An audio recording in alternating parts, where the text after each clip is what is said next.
Okay, so this video is about on how you can input zero point 0.1 lot on boom 100, 1000 or any other pair like price 300, etc.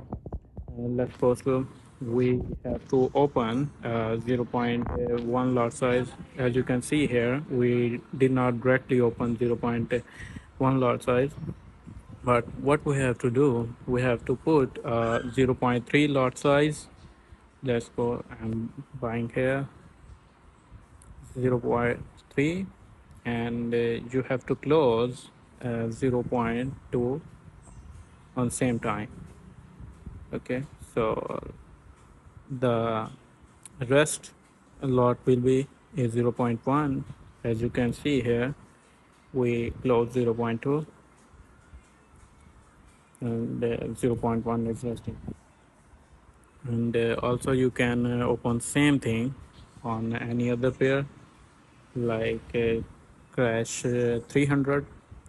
On crash 300, the minimum lot you can open is 0.5. Let's suppose we have to open a 0.15 lot size here in this account, so we have to put 0.65.